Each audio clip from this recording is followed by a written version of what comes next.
good evening, and welcome to the Positional Sports Talk Show. Host, live streaming on Facebook Live, Twitch, our Positional Sports Talk Show YouTube channel. We are a sports talk show made for the fans, from the perspective of fans, presented by lifelong sports fans. We will provide our opinions and positions on the hottest topics in sports this evening. My name is Big Reg, and I'm joined this evening by my partners in crime. We got my man Ed in the building. What's up, brother Ed? Good evening, everybody. Thanks for tuning in. Let's talk sports. Back in the building after a short hiatus. Jay Wills is back in the building. What's going on, Jay Wills? How you feeling, brother? Feeling amazing, feeling excited, ready to talk some sports. How is everybody out there doing in Facebook and YouTube land? I'm happy to see you all. Let's go. Fantastic. We will be joined later on in the show by the professor. The professor's handling things in the background for us and will pop in when he wants to interject. And, of course, we got to get Professor J's takes. J3 sends his best wishes. He'll be back with us soon. And we got a special guest this evening. Woo. We need to welcome my first lady, my better half. Would y'all all welcome Lana to the building? What's going on, babe? Yay. Nice to see you. Really? That's how you gonna come at me? That's exactly it. Okay, that's what I need right there. So this evening, we will talk NCAA women's and men's tourney. We got to get into the NBA, and I'm glad Jay Wills is with us today. We're going to talk about the NBA trade deadline and the buyout market and who's set up for a playoff run. NFL offseason, it just never stops. We had some big things drop over last week. Of course, we got Professor J's post takes, a couple other topics that caught our attention in our final post of the evening. As always, we appreciate you all tuning in. Please sit back, relax, and enjoy Post on the Positional Sports Talk Show channel.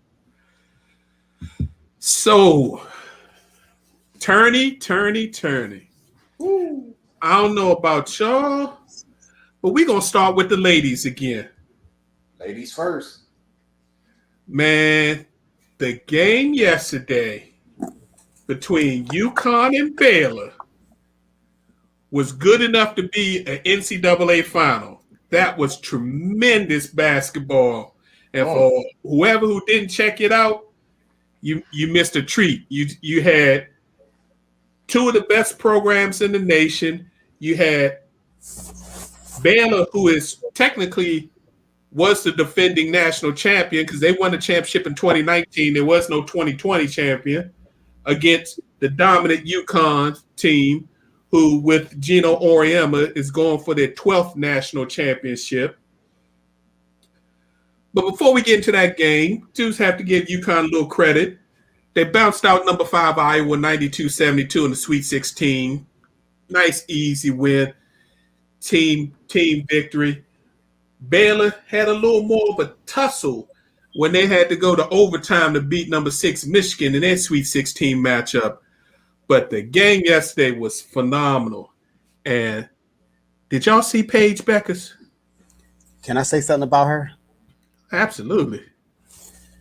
Well, first of all, I the only thing I regret about this game, in particular the Baylor and the UConn game, was that I wish the NCAA could have made it where they could have met in the Final Four and saved it. And like I said, I don't think they gave Baylor enough respect as far as assigning a number 2 seed and then putting them in the UConn bracket. Nevertheless, Paige Brockers, is that how you say her name? Beckers. I haven't watched a lot of women's basketball since the period when my daughter was small and we had season tickets to the Mystics. That's when I was really, really, really locked into women's basketball. And of course, that's the WNBA. But that's when I was really, really paying attention to it. But I have kept up with it. Not to the point that I'm sure that probably you and Jay Wills has, Big Reg, but I have kept up with it. That young lady from Minnesota, Paige Brockers, I haven't seen a woman move and play to that level.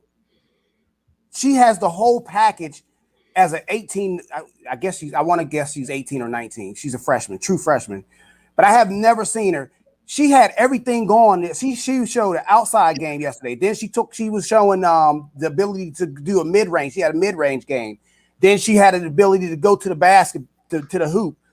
Like her whole like the way her body language, the confidence that she has in herself is evident by the way she plays.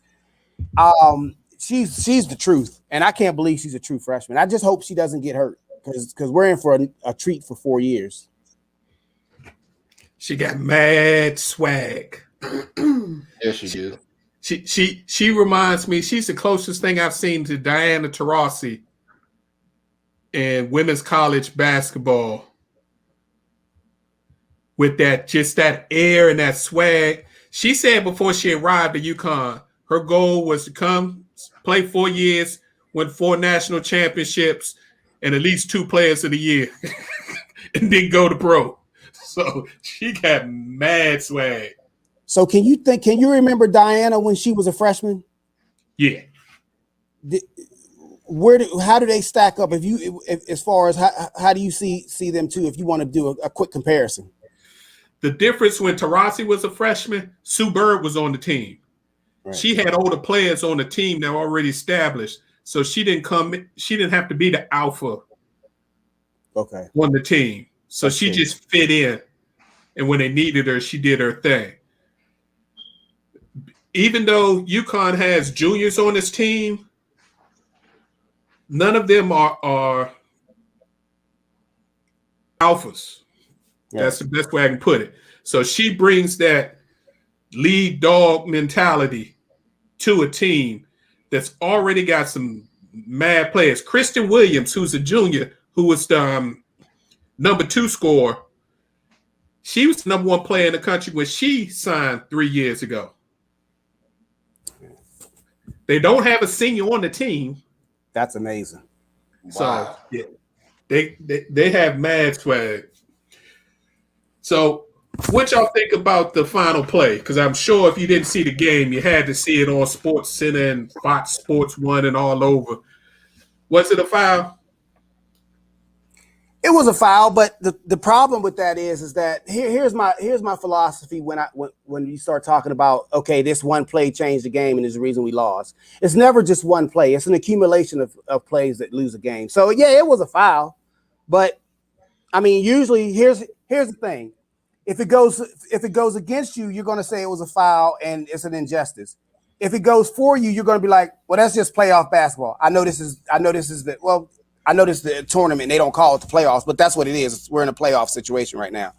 So it depends if you're for UConn. Oh, that's just playoff basketball. If you're for Baylor, it's a foul. The referees wanted UConn to get into the finals. So, but it was a foul. And I'm attempting to cheat and look at the final play right now. I agree with that, but I agree with you, Ed. There are fouls and that type of play all during the game. Mm-hmm. Some you win some, you lose some. It's because it comes at the end that you think that somebody is supposed to do differently, and then they complain about the referee has taken it out of their hands. Let them play ball. Mm-hmm. You can't win. So just deal with it. Some things are seen and some things aren't. I agree with you all. Take the calls out of the refs' hands.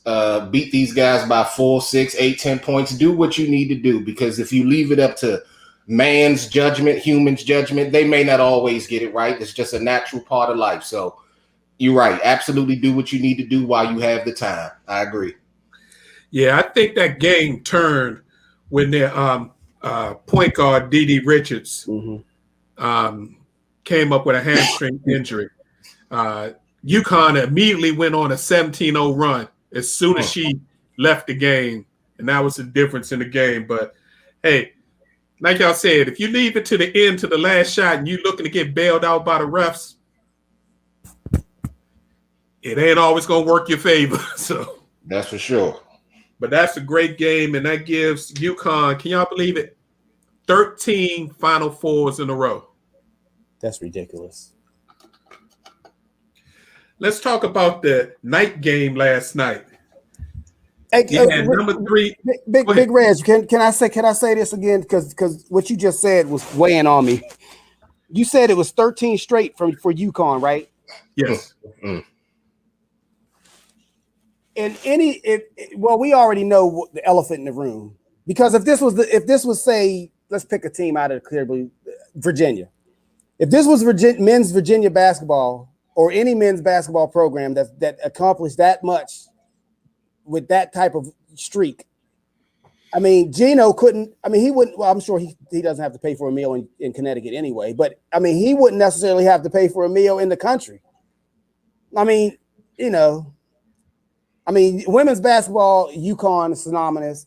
I mean, it goes hand in hand. I mean, the only other program that you think immediately when you think of women's basketball, probably Tennessee, Stanford, Baylor, those type programs. But UConn is obviously number one, and I'll leave it at that. I just think it's a travesty that UConn and Coach Ariema is not, it's celebrated as he would be if it was men's. Yep. Yeah. Mm-hmm. True story.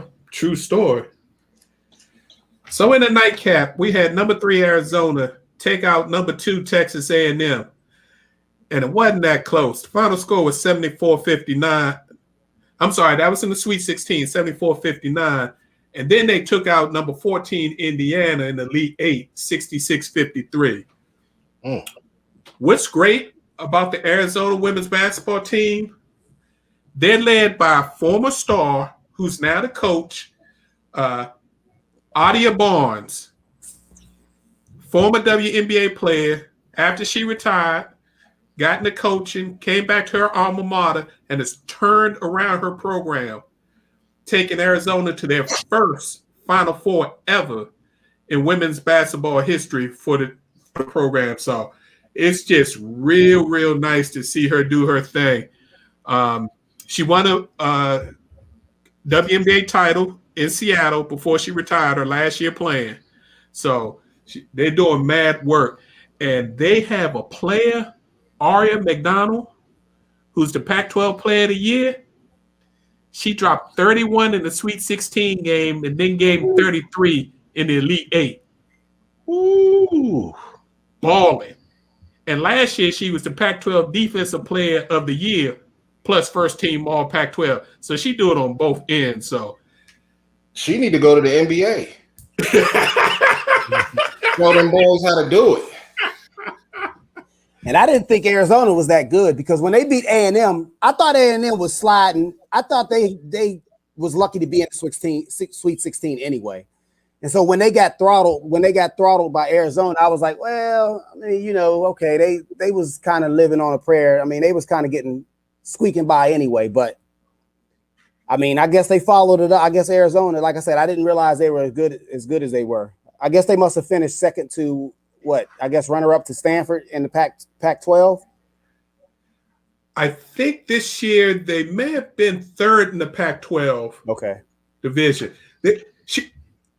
The coach has only been back, I think this is her 4th season back, so she's really changed this program around.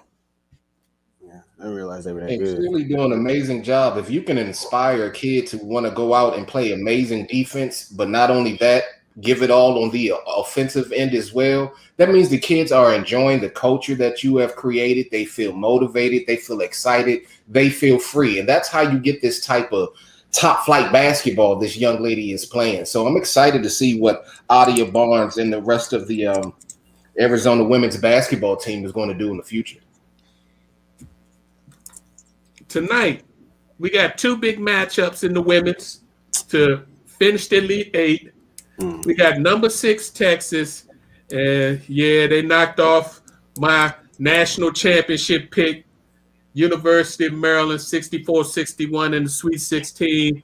Maryland didn't play their normal game. They started playing hero ball instead of passing the ball around. And Texas is big. Texas got some tall, long young ladies. They just got the job done, beat them on the boards, and they're doing their thing. They take on number 1 South Carolina tonight, led by the great Dawn Staley. Mm-hmm. And South Carolina's got a trio of sophomores that have shown up tough. So that actually is on right now,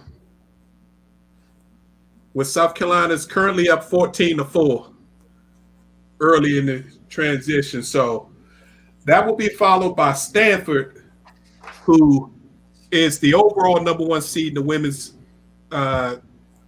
brackets. They easily beat Missouri State 89-62. They're going to face number 2 Louisville. Now Louisville's got a bad player of their own, Dana Evans, who's a 2-time ACC Player of the Year. But I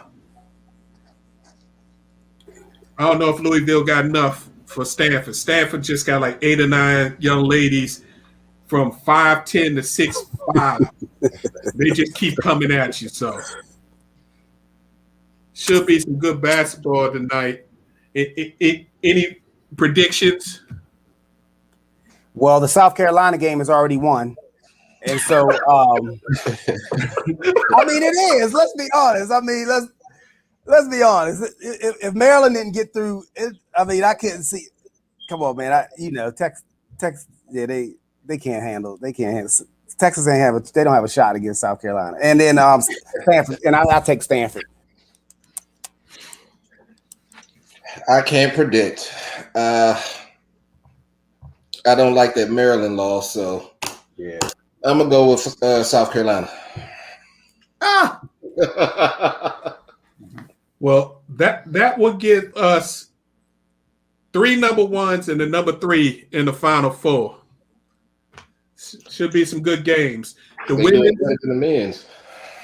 Yeah, the women's Final Four, I believe, is going to be played Friday, and then the championship game Sunday, and the men's will be Saturday and Monday. So good news. If you're interested in watching some good basketball, fundamentally sound ladies that put it all out on the line, please check out the women's tournament. Again, right now, South Carolina's playing Texas, and then you got tonight, Stanford is hosting Louisville. So please check them out. Support the ladies. Let's talk about the men's tourney. We went from upset weekend for the first 2 rounds to the Blue Buds and the high seeds and the power conferences kind of took over the tourney. So of the games in the Sweet 16, Baylor, Houston, Gonzaga, Michigan. Which games jumped out at you guys? Go ahead. I preferred, well, for various reasons, I'm glad Houston dispatched Syracuse. For first of all, I think Boeheim should just go away, but that's a different subject. But I'm so happy for the Houston coach, Kelvin. Sampson. I'm so happy for him because this is the mafia. This is the mafiosa at work as far as the NCAA is concerned. So he was at Oklahoma for years. He was doing his thing at Oklahoma. And if you remember, he went to Indiana. Yep. So then he went to Indiana and he was okay. He was only the second black coach ever at Indiana. He followed a black coach, the brother that went to was it Mike Davis? Yep. Mike Davis. Okay. So anyway, he got into some trouble with Indiana. But if you remember the trouble he got in trouble for making phone calls. Yeah, excessive texting. But if you remember, if you go back to that time, if you was just watching the sports centers at the time, you would have thought that he actually hit somebody, threw a chair, and verbally assaulted the press like Bobby Knight. You would have thought he did something like that, but it was for text message. And I didn't realize this, but until the other day when that whole fiasco came back up, I didn't realize that today, for what he got vilified for and scooted out of Indiana. But let's be honest, he didn't leave Indiana because of some text messages. He left Indiana because Indiana just didn't want him there. Exactly. And that's a whole different subject too. But the violations he got dismissed for, they're not even violations anymore. So you can have unlimited phone calls and unlimited text messages now. It's just crazy. I can't, but I don't see how it's weird how you can get vilified and all you did was make a phone call. You made phone calls. Okay, you may have made too many phone calls, but does that reach a level of, getting 3 years probation, getting fired from your job, and having a show cause attached to your name for 5 years? No, Ed, we know. He was treated unfairly. But anyway, I like the Houston game. I like that game. Sometimes you got to get out of there before they come get you. Shaka Smart showed us that this weekend. Yes, that's a perfect example. Shaka Smart said, "Oh no, you not. I'm not going to let you get me. I'll find another job, and then you let me go." So, unfortunately, we still got to deal with that stuff. I do have a question for you, Big Reg. How do you feel Coach Juwan Howard is doing with the #1 Michigan team? How do they look to you? Impressed with the point. I'm sorry. What was you going to say? Juwan Howard is doing the most impressive coaching job in the tourney. I mean, you got to think about it. This is only his second year. 3 of his significant players are transfers in that he had to bring in this year to fill out his squad. So he's dealing with transfers that he didn't have a preseason with through the COVID and all that. And it's got these boys playing tough, disciplined basketball. It doesn't help that they got a DeMatha Stagg stud freshman at the center position doing his thing. You're right, it doesn't help. But Juwan's doing mad work. I'm happy for him. But who does Michigan look like? What NBA team? They look like the Miami Heat. Right. When they play. Right. when you described what Juwan was doing and how the Michigan was playing, I was like, is he talking about Spoelstra and Riley? Yeah, that's where he cut his teeth, though. He came. He swallowed his pride. He said he wanted to be in coaching. He did the grunt work in Miami, learned the right way, and now he's bringing that all together. And then next year, this was still supposed to be a building year. He's got the #1 recruiting class coming in next year. Next year was when things were supposed to explode for him. So, yeah, he's doing mad work. That's good. But the best team playing, and if you haven't watched them play, they're the closest thing to the Golden State Warriors when they were winning titles. Man, it is absolutely nothing like Gonzaga. It's the prettiest college basketball I've seen played. They got 3 pros on their team, led by a freshman point guard. And then the rest are just amazing. So I still like Gonzaga the best. They put that thing. They gave Creighton 83, beat them 83-65, and it wasn't even that close. Oof. That's a beatdown. Yeah. Hey, now, but go ahead. Did you ever hear of Sunday Ball? What they doing up in Gonzaga? It's called Sunday Ball. It's John Stockton. If people don't know this, John Stockton, the Hall of Fame NBA point guard for Utah Jazz, was an alumnus of Gonzaga. But I came across an article. Apparently, John Stockton has started. He started it's called Sunday Ball, and basically what it is he brings players, Gonzaga players, former Gonzaga players, and present Gonzaga players together for Sunday hoop, and they just get together and they ball out, talk, socialize, but basically no one is allowed to talk about what goes on and what is said and shared in those games. But I thought that was an interesting way of building a culture at a program, particularly in Spokane, Washington, which is not Seattle. I just think it was a cool thing, a cool article, and a cool situation that you have someone as great as John Stockton who immediately, if you get a call from John Stockton, say, hey man, you feel like getting together and playing some pickup ball, they're there. So I just think that was like a really, really cool thing as far as showing a way to support your alma mater and to keep it relevant, or even more, to build it up to where, it's been great. Gonzaga's been great for the last, 15 years now. But I'm talking about to reach that like elite level where they actually can win a national championship and not just make an Elite Eight or Final Four. I just think that was a cool thing that John Stockton's doing out there. I think that's great too, because what he did was, if he doesn't wish to coach the team, but he wants to have an impact, that's a great way to do it, and still have his life. So it was wonderful that he took his time out to do that. Yeah.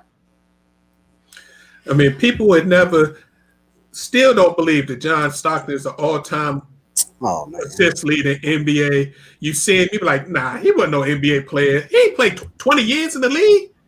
Nah, not him. He's not a Hall of Famer. Yeah. I'm sure John's still giving them buckets today. Oh, I bet you.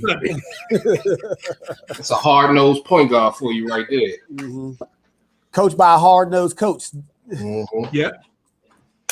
So number one, Baylor did their thing. They dispatched Villanova this year. Villanova was injured. They was missing one of their best players. Got another player injured in the game, so that was easy. And then the game against Arkansas last night. That was a good game. You had two defensive-minded teams that battled it out. Baylor ended up coming up 81-72, so it's a good game. Baylor's an interesting team because they got a three-headed guard monster, Maceo Teague, Butler, and Mitchell. Any one of them can go off for 20 to 30 points, or all of them could go off for 20 to 30 points, like they did in the Elite Eight game. All three of them scored 20. So that's going to be an interesting team in the Final Four. Hey, Big Red. Yes, sir. Hey, about Baylor real quick. Coach Drew, it's funny you mentioned that the strength of Baylor is the three guards. But if you close your eyes and if you think about Baylor and you think about Coach Drew and where he came from, Valparaiso, Baylor reminds you of an athletic Valparaiso team. See, he couldn't get those. His dad couldn't get those players at Valparaiso, Absolutely. but he can get those players at Baylor, and they just happen to be athletic. Absolutely. Yeah, but they're not overly big. They're not, as evidenced by a three-guard line, a starting lineup. But at the same time, they can shoot, they can play defense. So yeah. And then we had Houston, took out Syracuse, as you said, yes. and then the game against Oregon State was a battle. They were going back and forth. I had no idea Oregon State had that kind of game. I mean, to be frank, nobody picked the Pac-12 to do anything, and they had three teams in the Elite Eight, and they only had 5 teams invited to the tourney. 3 of them made it to the Elite Eight, and the fourth team played against another Pac-12 team to get to the Elite Eight in the Sweet 16. So it was interesting. So tonight we've got Gonzaga. They are currently playing USC, another long team. They've got the Mobley brothers, possible number 1 pick. I think it's Aaron Mobley, who's like a 7'1" power forward. He's not even their center. Power forward. He's a new age Chris Bosh is what they're projecting him to be. He can play inside, play with his back to the basket, but can stretch it out to 3 at 7'1". Scary. So they've got Gonzaga tonight, and then the nightcap is Michigan with Juwan Howard, and they're taking on UCLA. So the Pac-12 still got a chance to get 2 teams in the Final Four. That would be crazy. That's crazy. That's crazy. Never happens. Imagine. Yeah, I don't think it's going to happen either. I still like Gonzaga to win it all. So by the time we get back on the show next Tuesday, we will have national champions. Who y'all picking for the men's tourney? Gonzaga. I'm going to say Gonzaga as well. Because if they have to win it, it's their time. They have to. They're due one. You're right. They are. I agree. Gonzaga. Gonzaga. Okay. Since Adam Morrison days, they're due one. Yeah. Well, I picked them early. That's kind of the only thing on my bracket that's still in good shape. The rest of it, as Kenny Smith says in his Corona commercial, take your bracket, ball it up, and throw it in the trash, and just enjoy the rest of the games. The truth. And then I like UConn on the other side. Like UConn on the ladies' side. Same Who you like? Who you like to win the ladies' side? I want South Carolina to win. Okay. Yeah. Oh, you didn't ask me who I wanted to win. You said who do I think is going to win? I stick with my conviction.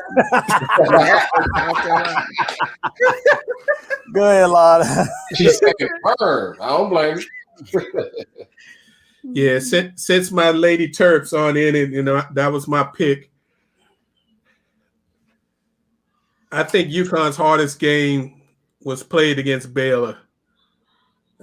I think they should be able to handle the Final Four. And if you get Gino in the championship game, it's game over.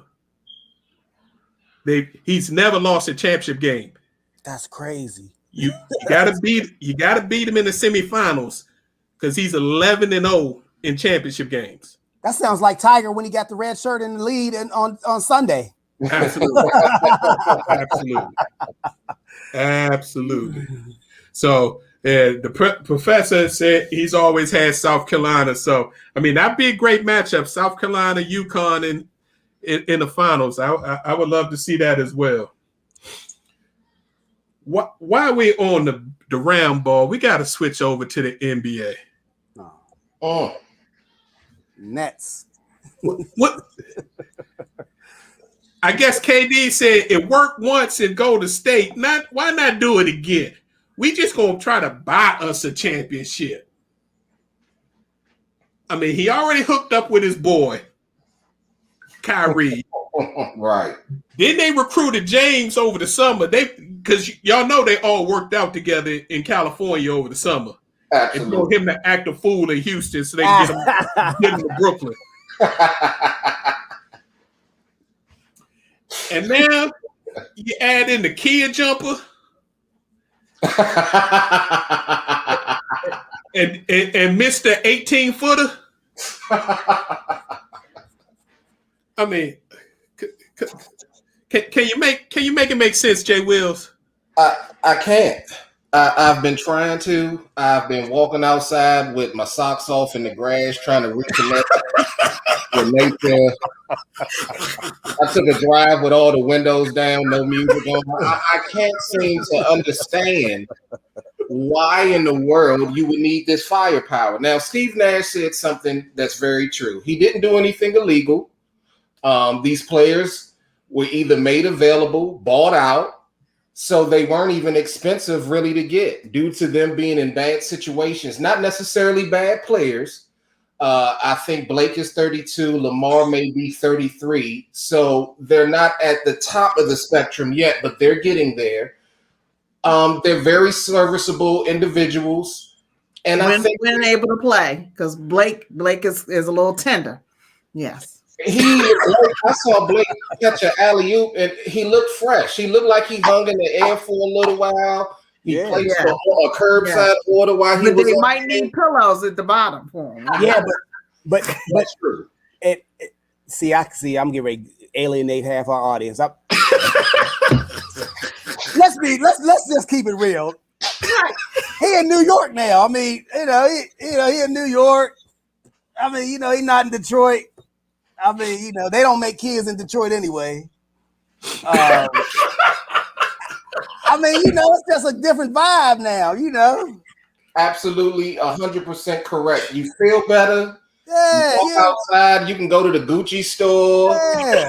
Ferragamo. New York is a different vibe. You hop on with a bunch of all-stars. Let's break down the all-stars on their squad. Kevin Durant, of course, is 11-time all-star. James Harden is a 9-time all-star. Kyrie Irving is a 7-time all-star. LaMarcus Aldridge is a 7-time all-star as well. Blake Griffin has made 6 trips to the all-star game.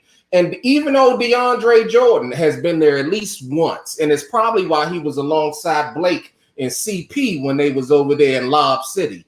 Yep. So they've put together, their starting five has all been to the All-Star game and been feared and either a number 1 or 2 on their teams. Mm-hmm. I've never seen a team like this. I thought the Golden State Warriors, I think they flowed better.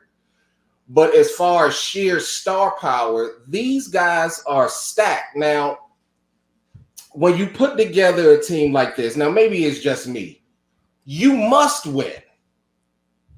But there's an element that we're missing. There's an element. Yes, and what we're talking about are 5 egos, and Kyrie is one who is a cancer.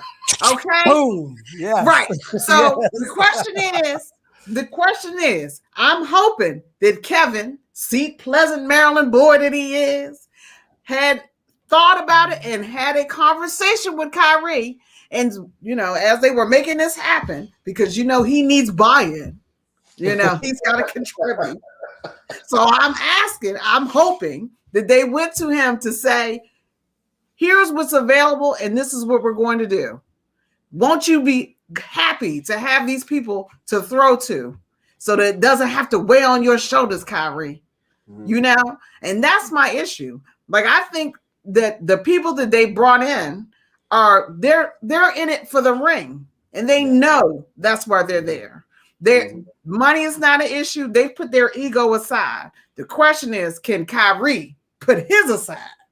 And I don't think he's done such a great job of it recently. That's just me.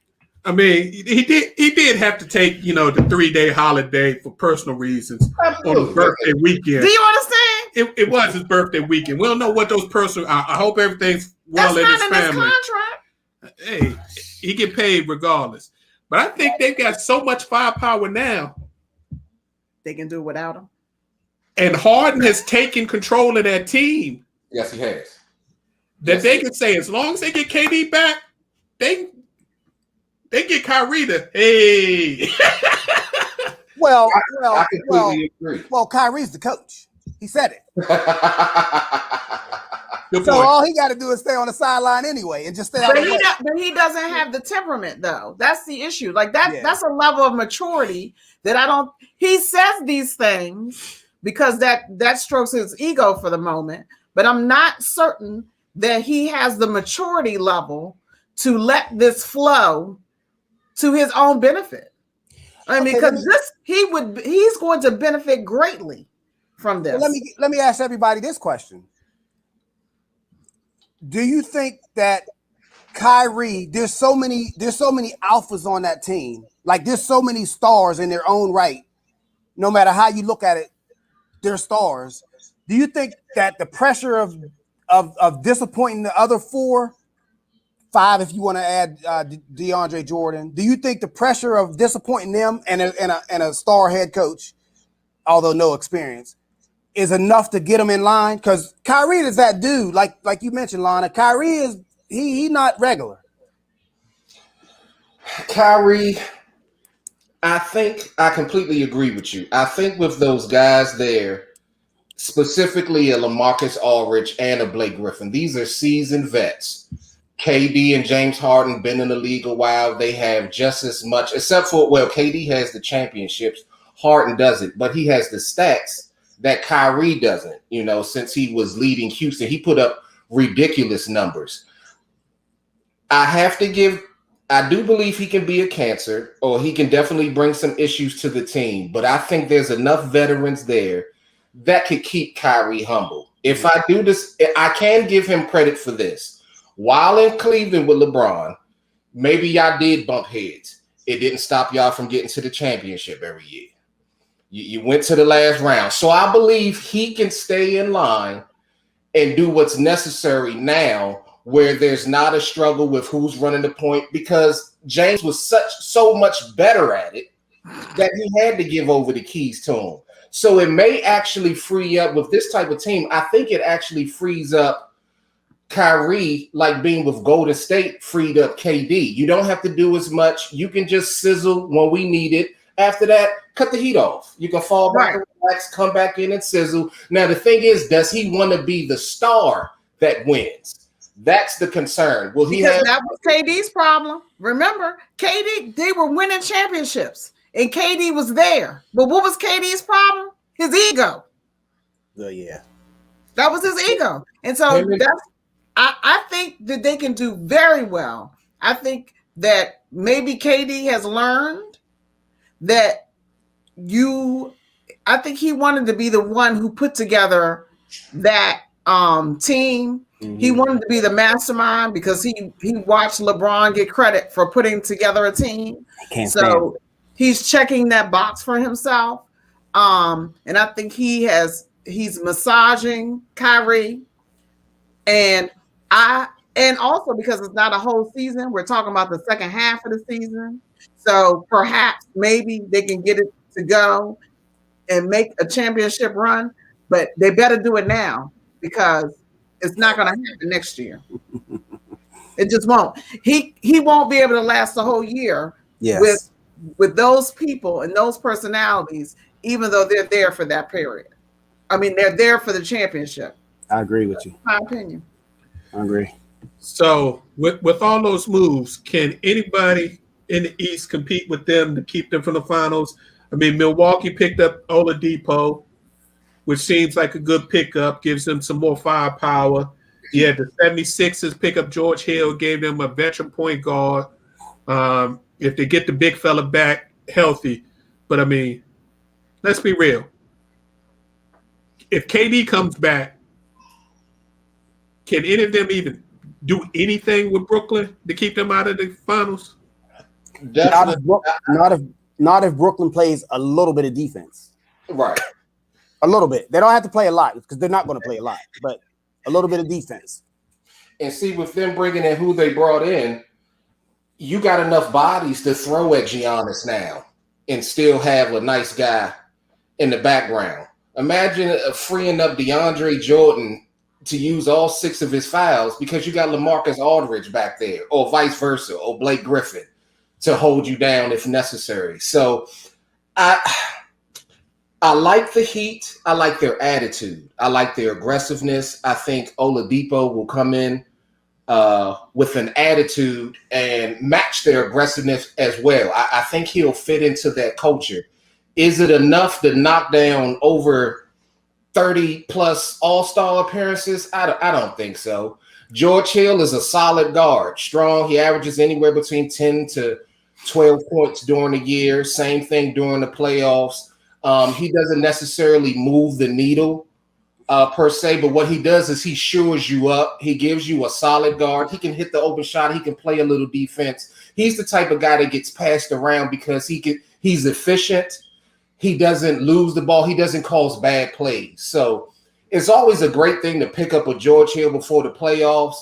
But when you got the Nets looking like the Monstars, it's kind of tough. It's kind of tough. That's what honestly hurt me bad about all the moves that were made. We could talk about tens of teams, but who's really going to match up with Brooklyn? And the only team in the league, I think, that could see them and possibly outdo them would be the Los Angeles Lakers with the addition of a young man by the name of Andre Drummond. Now, I got one question for you, Ed and Reg, and Mrs. Lana as well. Did you all know that Andre Drummond was only 27 years old? I felt like the man been in the league since 1986. Because that's what happens when these dudes come in the league. But don't forget, when he came in the NBA, I believe he was 17 because he played 1 year at UConn. Yeah. And he was the youngest player in that draft. But don't quote me on that. I'd have to look it up. But I believe he came in the league. He was 17, maybe barely 18.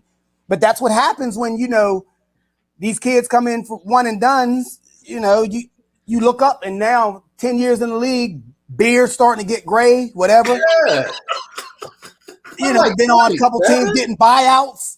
Like, we don't have to go into that tonight, but you guys got to explain this buyout thing for me. I mean, what's the purpose of having a trade deadline if you can just buy somebody out and just get whoever you want?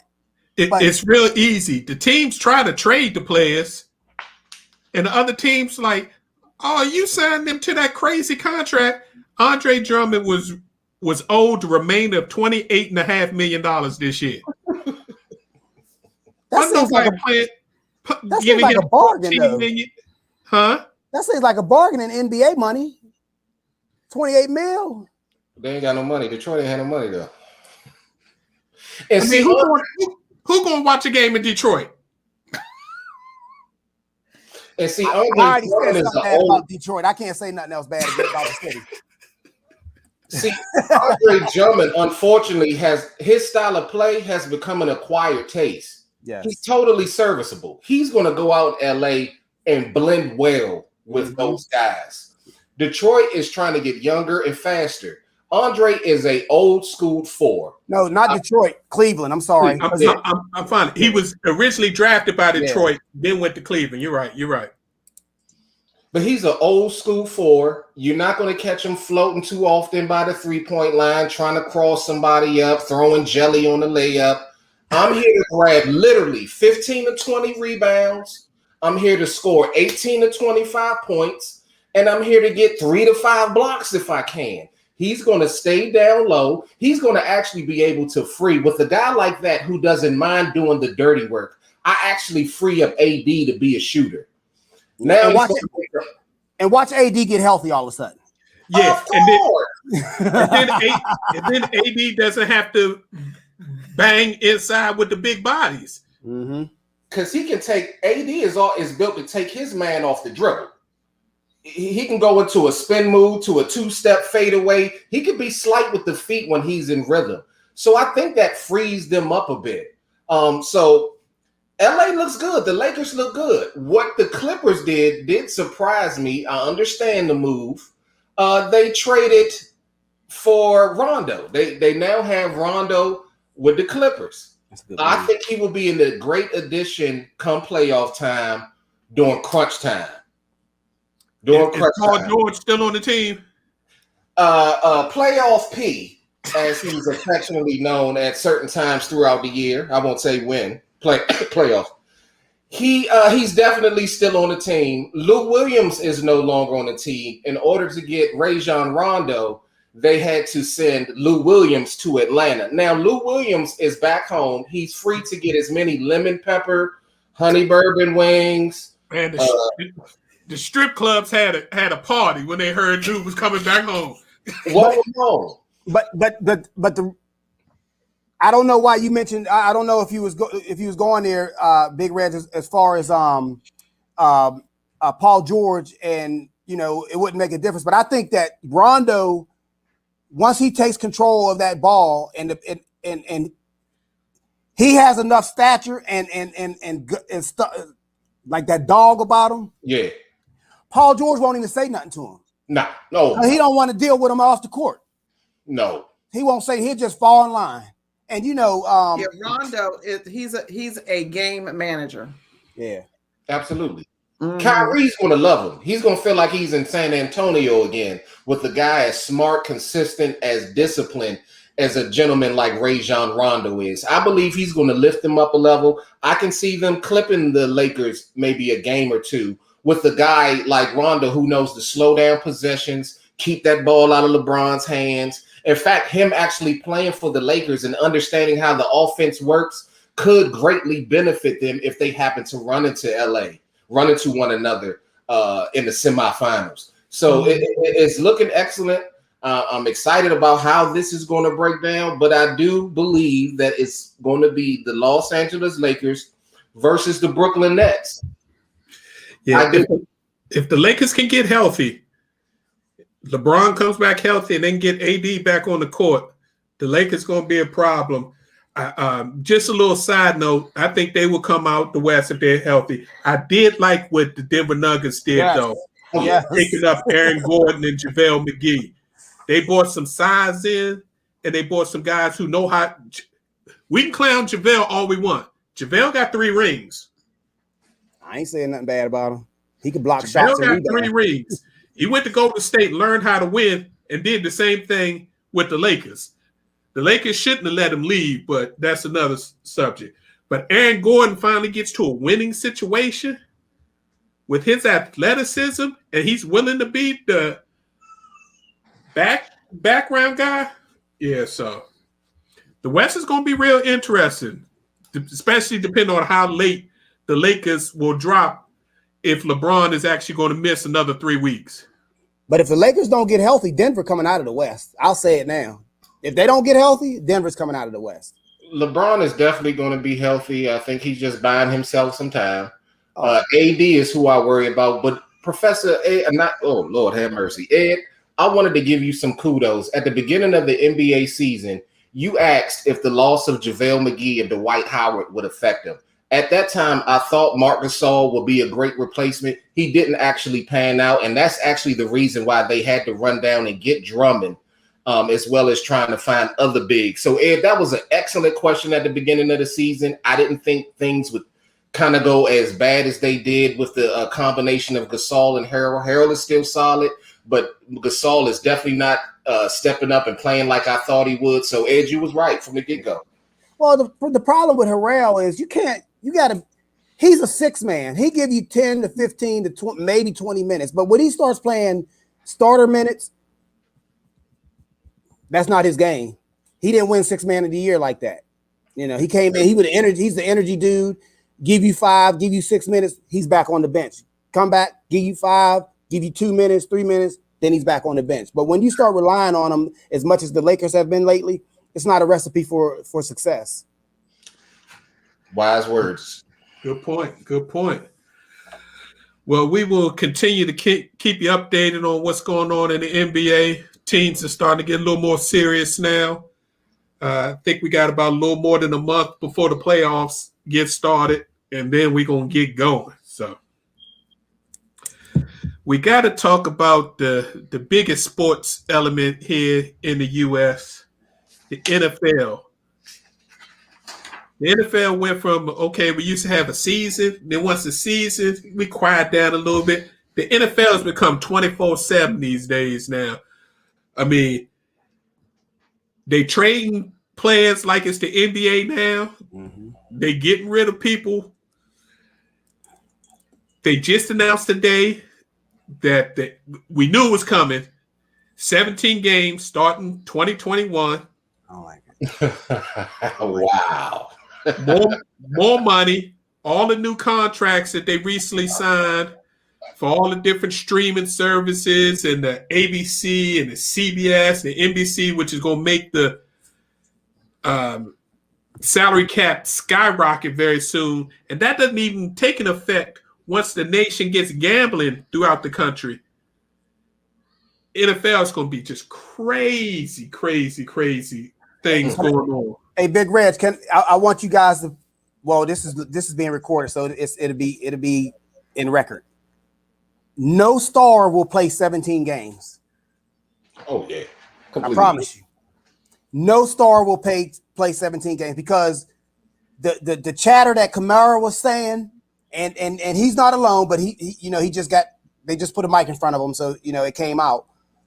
About being it's a ridiculous thing as far as 17 games, and we as NFL fans know that's not sustainable. That's not sustainable. The NFL owners don't care because they're just bodies to them. Right. They're just bodies. They're expendable. But I promise you, no player that is of substance will play 17 games. None. But unfortunately, that's just a small handful of players on each team. That's true. You got 85% of the players that are out there that are just trying to survive and stay in the league.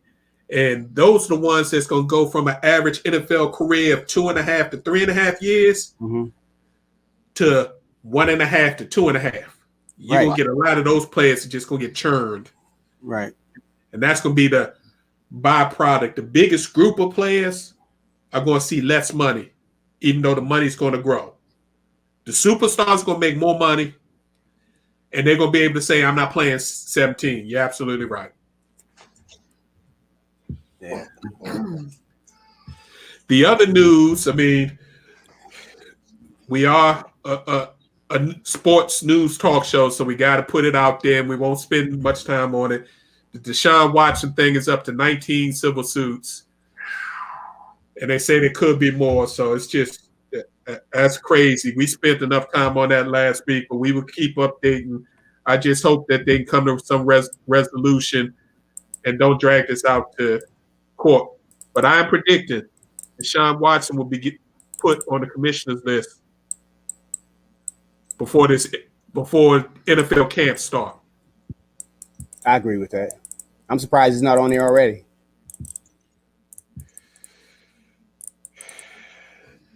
We got a Washington football team fan on here, so let me hit this one before we hit the last point. So what did y'all think of your boy Daniel Snyder?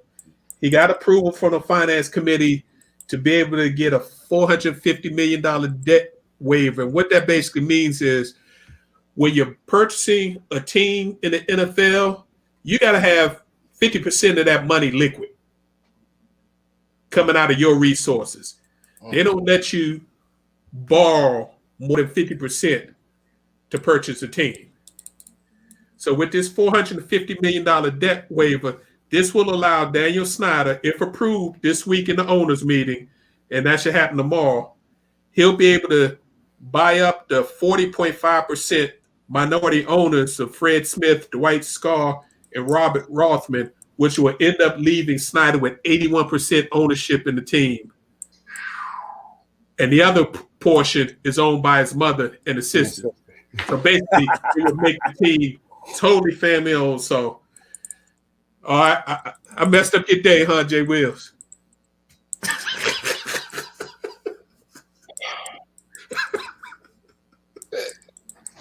Well, at least it looks like he's trying to get out of people's way, and he's giving a few opportunity to minorities. At least if he's smart, puts the right people in place and stays out the way.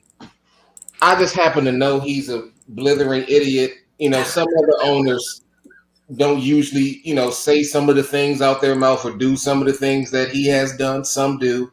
He just makes it obvious. Him and Jerry Jones live the way they want to live. That is for sure. So I guess he's the 81% owner. But we all knew this was going to come. Owner. Yeah. If his sister and mother own, he owns it. It's him. Yeah. It's his franchise. It belongs to him. But we all knew this was going to come. We knew that the NFL was. We said it. The NFL was not going to force him to sell the team. Look, you can say what you want about the Washington franchise's performance on the field during Daniel Snyder's ownership. You can say all you want about the negativity, the craziness, the way he's treated people, the allegations that are still out there. You can say all you want about that. But let's be honest, the Dallas Cowboys, the Washington football team are the two most profitable or valuable franchises in the league. They're more valuable than the Green Bay Packers, the Pittsburgh Steelers. These franchises are iconic. The Giants. So he is the man. They might not want to be associated with him in front of the camera, but when they smoking cigars down at that owners meeting, they boys. They boys. When they drinking scotch and smoking cigars, they boys, and they be like, well, let's figure this out. How we gonna make this work?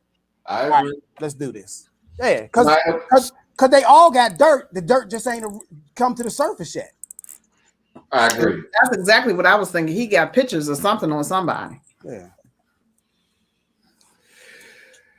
So the other big news in the NFL, San Francisco 49ers made a power move. They traded up in the draft to get the number 3 overall pick, trading with the Miami Dolphins. They basically gave Miami their number 12 pick this year, a first and a third round pick in 2022, and another first in 2023 to move up 9 spots to get number 3. And the reason why they're doing that is obvious.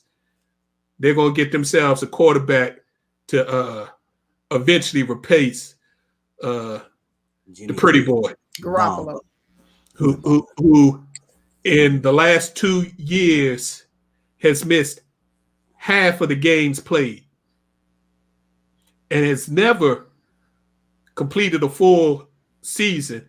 Even when he was in New England when he came in to replace Tom Brady for those 5 games that he was suspended, he got hurt in the second game of that. So, and still got paid. oh yeah, he got mad dollars. And well, leave that alone. Yeah, but I'm trying to figure out who they want, because like what quarterback? Well, they're not getting Trevor, so I'm trying to figure out who could they possibly want. I don't believe the smoke screen about Mac Jones. I don't either. I don't either. I think that they're trying to throw everybody off. And because they went to Alabama's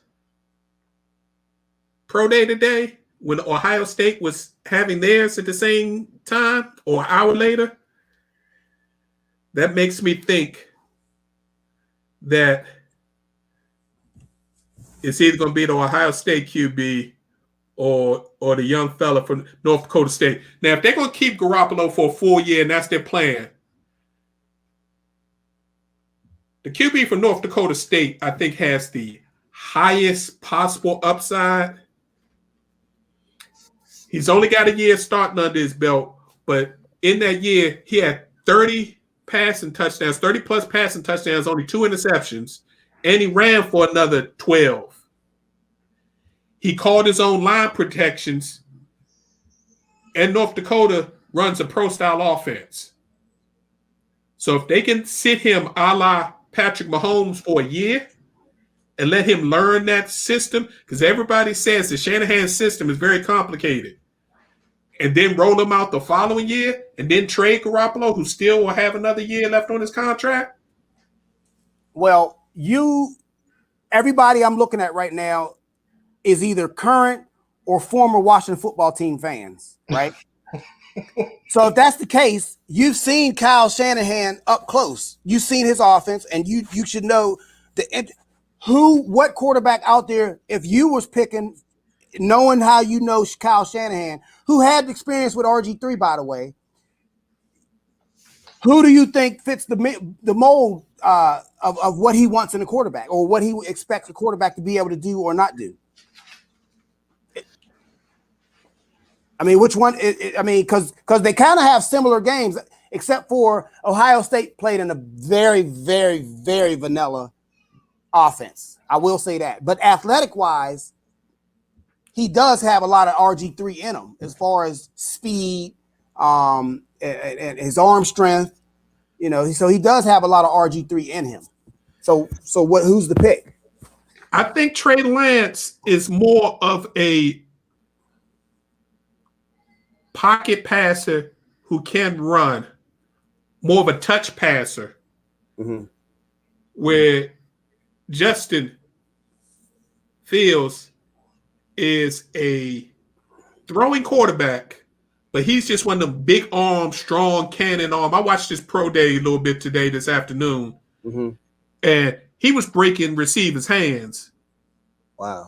On little short cross. I mean, you can hit a ball, bow. A couple of them drop some passes because they just slipped through his hand. So I'm not sure if he has the touch. And that is, again, an intricate offense. So you got to be able to read. The receivers got to be able to react a certain way and touch, or you're going to convert it back to like that Washington scheme that they had for the first year and then slowly change him. Yeah, I think Lance fits more of what they want to do. Trey Lance reminds me more of a Deshaun Watson. Ooh, okay. People don't know about him because he's at North Dakota, but remember, that's a Division II powerhouse. Yeah. He won the national championship the year he was quarterback at the first full season. They say he's very cerebral and all that, but he's got the athleticism. He's not an uber athlete like Justin Fields, but he's very athletic. But he's got more touch and more game than to be just a running quarterback. Okay. But I don't believe the Mac Jones rumor either. But I could be shocked because he's cerebral and he can, we'll see. what was interesting though, Miami, who traded down to 12, wasn't done. They did already had set up. They traded from 12 back up to number 6, sent their number 1 draft pick for 2022 since they were getting San Francisco's number 1 for 2022, and they sent them a 4th round this year to go back up 3 more spots to 6 with the Eagles. So the Eagles traded down from 6 to 12. So I guess Jalen Hurts will be the starting quarterback for the Eagles and will get a legitimate shot to be the QB. And it looks like Miami's going to give Tua a legitimate shot and still be able to get them weapons while they picked up a first rounder. Go ahead. I'm sorry. And in 2023 and a second rounder next year. Yeah. I actually like both of those moves because I thought that, well, I said it. I thought Tua shouldn't have played last year. I thought he spent more time rehabbing his hip than actually learning how to, learning the pro game. And I think that set him back. And I think this year he can actually he can not only work on his physical conditioning, but he can also learn more about the pro game. And I think everybody's going to be like, oh, we didn't see that coming, but we did. As far as Philly is concerned, I think it was a good move for Philly. They didn't need a quarterback. They needed some, but they felt that they could still get a good playmaker because I think they need either defensive backfield help or wide receiver help. They probably could take a running back too, but not at 12. So I like the move. I like the move. I'm just trying to figure out who Miami wants at 6. It has to be a wide receiver. What if that freak tight end drops to them at 6? Here's my problem with Pitts. Are you talking about Miami or are you talking about Philly? Miami at 6. I just don't know if I would take a tight end that early. Plus, I'm leery of one-hit wonders. Where was Kyle Pitts the rest of his juniors? I mean, his freshman and sophomore year. What was he doing? So I don't know. I wouldn't take a tight end that early. The last tight end someone took that early. Well, I don't know. No, O.J. Howard. It was the O.J. Howard or Winslow. One of the two went early. I think I can't remember which one it was, but I just wouldn't take a tight end that early. It's too early.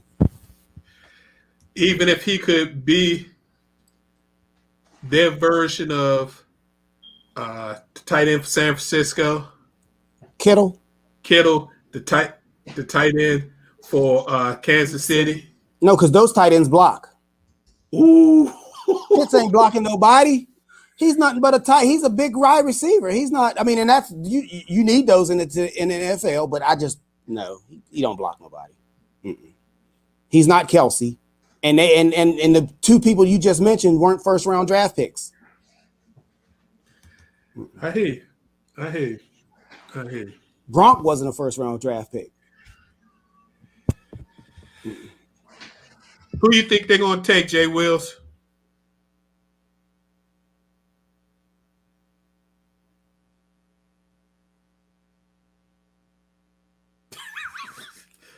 The suspense. Sorry, had a little bit of interference in the back, gentlemen, and I missed the last question. Trust me. Got a lot going on. Did you have any input on who you think that San Francisco might take a number 3 or Miami might take a number 6? I have no idea, guys. I don't know how to read football talent properly. I lean on you all. Gotcha. I don't know. Understood. Well, today we are officially 30 days away from the first round of the NFL draft. So we're a month out. April 29th, Thursday. So we will start breaking down which team in each division should do. And then the show before the draft, we will break down the top 10 draft picks. All righty. It is now time for our post takes. This week, we got a special presenter of the post takes. My man Jay Wills is going to jump in for the professor. We appreciate all your hard work in the background, Professor, handling your business. Hope you feel better real soon, my brother. So, Jay Wills, can you take the takes for us this week, partner? Absolutely, not a problem. I know the people are probably used to Professor J. Just call me the Lesser J. I did not write these. This is not my expertise. This came from a brilliant man who is well studied, who dedicates himself to his craft. Clearly, I don't. Starting off with number one, the wonderful world of women in sports. Stone Cold Stunner. Baylor certainly knows the meaning of that phrase. Carrington was driving for the win with seconds left on the clock. She was clearly fouled, but not a whistle could be heard that would have put her on the free throw line for a chance to tie or win the game. Baylor gave them everything they had, should have had a chance to win the game from the charity strike. Despite outstanding play from Bukers of UConn and a 19-2 run, Baylor should have gotten the call that would have possibly dethroned the Huskies. Number two, University of Arizona's Adia Barnes on Monday became the second former WNBA player to coach a team into the Final Four of the women's NCAA tournament, as her alma mater is making its first trip that far. Barnes played in the WNBA from 1998 to 2004. Finishing with the league championship with the Seattle Storm. She hopes the pipeline will continue beyond her and the University of South Carolina's Dawn Staley, who took the Gamecocks to the Final Four in both 2015 and 2017. Staley, who played in the WNBA from 1999 to 2006, won the NCAA title on the latter trip. 3, as the first African-American female principal dancer at the American Ballet Theater, Misty Copeland is a pioneer in the world of professional dance and beyond. Among her many impressive titles, you have author, Broadway actor, movie star, big brand name, ambassador, diversity advocate, pop icon, and real-life hero to young dancers. So shout out to Misty Copeland. Continue to do your thing. Simone Biles, has officially secured her status as the GOAT. GOAT meaning greatest of all time of gymnastics. With 25 world championship medals to her name and counting, the 23-year-old American now owns more hardware from the Global Competition Series than any gymnast. That's male or female, everybody. In history, her talent is so insane and unprecedented that she's already had 4 moves named after her. Look them up as your homework. You will be amazed. Number 5, Tiger Style. With 82 world championship titles to her name, Lindsey Vonn is the winningest female skier of all time, period. The American GOAT retired in 2019 at age 34. Just imagine retiring at age 34. I will continue. After racking up a mic-dropping amount of hardware, including 3 Olympic medals, 7 World Championship medals, and of course, all of these World Cup runs. 6, we have Megan Rapinoe. I may have destroyed that last name, Megan. Charge it to my head, not my heart. She's a soccer queen and relentless equality advocate. She's only 34 and already a living legend. In 2019, the superstar forward led the United States women's national team to its historic World Cup win, tying for the most goals scored of the tournament, which was 6, and winning a slew of awards, including the Golden Boot and the Golden Ball, as well as FIFA's Women's 2019 Player of the Year later that fall. 7, and as we conclude Women's History Month, I would like to give a shout out to all girls that are currently scholar athletes that look up to many of these women, and boys as well. As you can see, our heroes can come in many forms.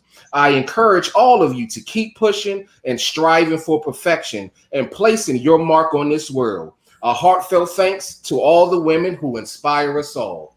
Those were your pros takes from Lesser J.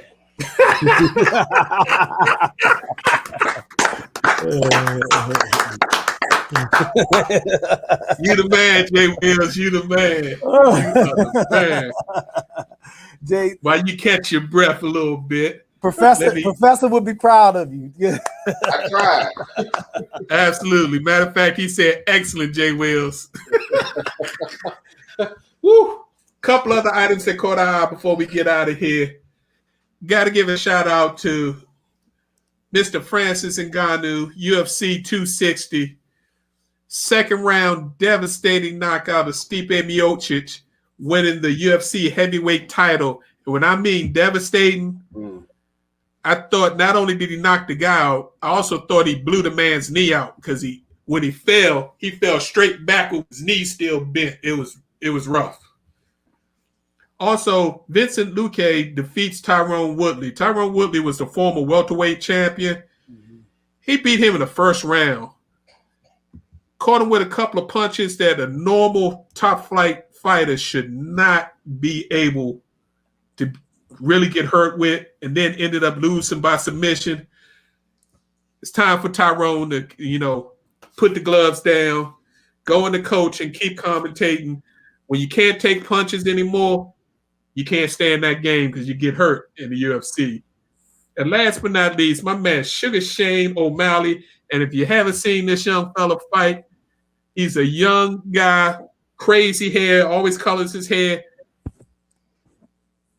He had a devastating knockout win.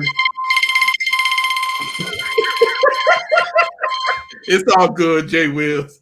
Third round KO win, which was crazy about this fight. And y'all can check it out. Check your YouTube. He actually pretty much knocked the guy out in the first round, but he stepped back to see if the referee would stop it. And the guy stood up real quick, even though he was still hurt. So he kind of backed off of him, let him hang around. In the third round, he caught him with a two-piece. Lights out. That's why I love UFC. Anybody can catch it. Anybody. Got to give a shout out to my man Lewis Hamilton. He does it again. Number 44 of the Mercedes-Benz Silver Arrows won the first race in the F1 Series opener this week in Bahrain. It's a great start for his quest for his 8th series title. Fun race to watch. Speaking about fun races, the NASCAR returned to the dirt after 50 years off the dirt. They got delayed a day. Rained too much on Sunday, so they pushed it to Monday. But Joey Logano won the NASCAR's return to dirt track racing at Bristol Motor Speedways. Hats off Joey Logano. Also got to give a shout out to Christina King on her 3-goal performance that helped her school Garrison Forest come back from behind to be conference foe Roland Park. Miss King is doing a great job, one of the top scorers for Garrison Forest, and also a part of the extended family. So congratulations, Christina. Well done. And for you boxing fans, this weekend, in between watching the Final Fours, Jamel Herring defends his WBA junior lightweight title against Carl Frampton. It's actually happening in Saudi Arabia. So the fight starts at like 3 p.m. So you can watch the fight and then catch the Final Four later on in the evening. Just saying. All right, fellas, it is time for us to get out of here. It's time for our final post, and we can call it a week. Let's start with the guest of honor. You got anything for your final post, Lana? No, thank you for having me. It's been fun. I enjoyed it. Thank you. Well, thank you for finally joining us. We appreciate all the support you've given us in this almost 2 years behind the scene. Good to get you in front of the camera. Big Ed, what you got for me, partner? I want to say thank you to Mrs. Lana. A lot of people haven't seen her that don't know her, but she's great to watch college football with. If anyone ever gets a chance, I encourage it. But anyway, good to see you guys again for another week. And thanks to all the people that that takes time out and watches us and supports our channel. And hope to see the fellas back soon. J3 and Professor J. And thanks you, Jay Wills. We really appreciate you whenever you are able to be here. So that's all I have. Everybody stay safe this weekend. You too. Have a safe trip. Thank you. Jay Wills, what you got for us?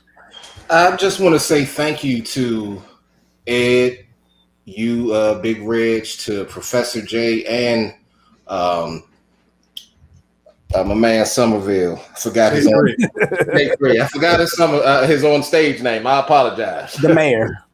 But I just want to thank you all for extending so much grace and mercy my way while trying to transition through this new phase of life. Y'all always tell me, don't feel this way. Don't worry about this. Don't feel shameful. Don't feel shy.